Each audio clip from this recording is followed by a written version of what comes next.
Hello Virgo! Welcome again to another video. For today, let's do a September update reading for you. Tingnan natin kung ano ang energy ang pwedeng paparating or blessings and advice for you for the month ng September. This is for your Sun, Moon, Venus rising, ascendant, Saturn placements, or if you have maraming Virgo energies sa iyong natal/birth chart. Let's see. Energy muna tayo for year September.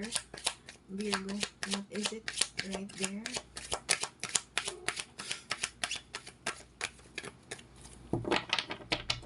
September energy ng Virgo. September energies ng Virgo.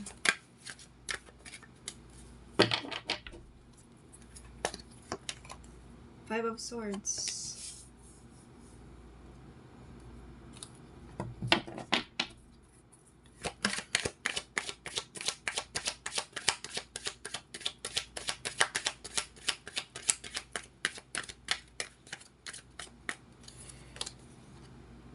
Queen of Swords.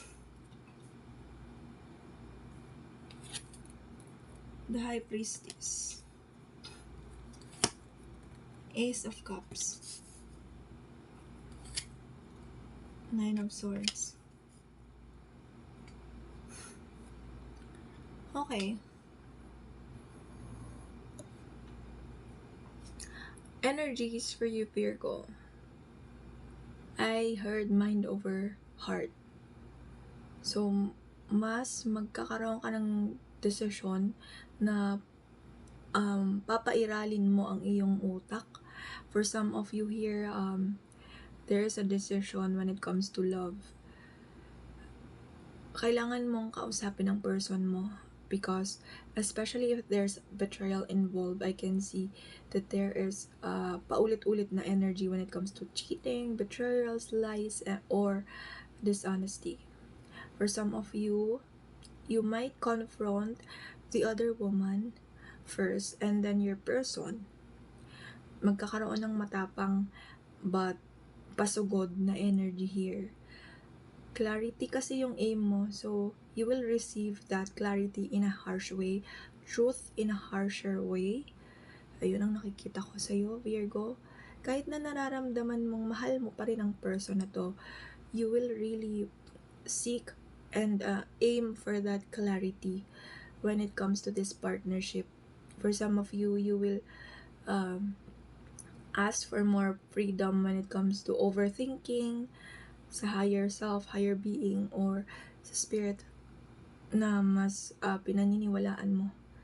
Mas mararamdaman mo kasi yung there is this energy of suffocation. Maybe this, for some, sa past na ito, pero ginagambala or ino-overthink mo pa rin ang pangyayaring ito kahit na nasa past energies na siya. And of course, there is no wrong or nothing wrong with that one. It's just that right now you have to really confront this issue when it comes to this kind of matter. Ayun nga, mas magiging klaro and mabilis ang iyong mental energy, mind. Possible na darating or blessings for you, Virgo. For some of you, merong pagbabago ng career. For some position, same career, same environment, same people, pero ibang position, higher na to. At mas higher yung position, mas madaming responsibilities. Possible na blessings for Virgos. Queen of Wands. Two of Wands. The Star card. Possible blessings.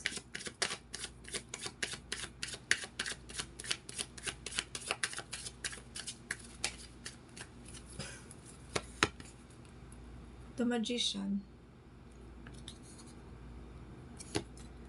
and Four of Pentacles. Blessings. You'll be focusing more on yourself. There's this beauty enhancement, or mas magkakaroon ka ng pagkakataon, energy, to enhance yung physical mo, and for some of you, merong aaralin ka dito eh. It could be mas mag-enroll ka or mag-upskill ka. May mga tools kang gustong aralin or technicalities related sa job, sa career mo. For some of you, mas magiging mahigpit ka sa pera mo. Kasi you've learned your lesson when it comes to spending money. Mas magkakaroon ka din ng cheerful energies after receiving clarity. And mas magkakaroon ka ng energy to get to know yourself, to get to know the people around you. You will attach yourself more sa sarili mo more than sa mga tao around you. You'll focus yourself sa career mo, sa friends. And for some of you, ang lakas ng energy dito that you'll focus on your physicalities. Pwedeng mas weight loss or gain ng weight journey, something like related sa weight, and magiging success yon either way. And for some of you, there is this you might meet someone, especially if you are asking or praying for na magkaroon ng friends na merong star quality, na pag nagsama kayong dalawa, head turner kayo or tatlo, or with this group of people, head turner. And that's a blessing for you kasi that kind of relationship or friendship magbibigay sa iyo ng boost of confidence and sense of belongingness outside from romance, outside sa family. For some of you, you will feel more emotionally overwhelmed and grateful if you and your person, yung kagagaling niyo lang sa breakup or sa isang hindi magandang energy, and then you shared yung deepest, darkest secret or pain. Ayun. Especially if you guys tried, kahit na merong other parties involved, not necessarily third parties, but ayun. Possible na advice for Virgos. Advice this September.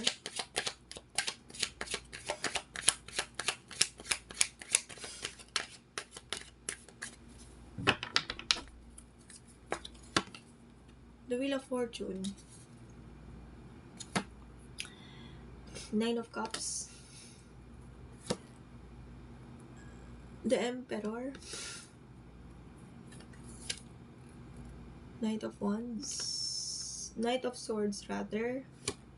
Lastly, the Moon. Mas magiging secretive ka or strategic. Alam mo yung hindi mo gaanong isi-share yung mga nangyayari sa'yo, sa iyong life when it comes to your finances, sa iyong career. For some of you, you'll feel blessed financially this September. You'll feel more emotionally full and packed when it comes to this month of September. You will lead your life to something greater, not easier, but greater and sustainable, I heard. Mas magkakaroon din ng clarity, and for some of you, meron akong nakikitang revelations of secrets. So, if you're a Virgo or connected ka sa Virgo, pwedeng may malaman kang sikreto na like, ano siya eh, like very juicy gossip. Ganun ang nakikita ko dito. And you will find peace this September as well.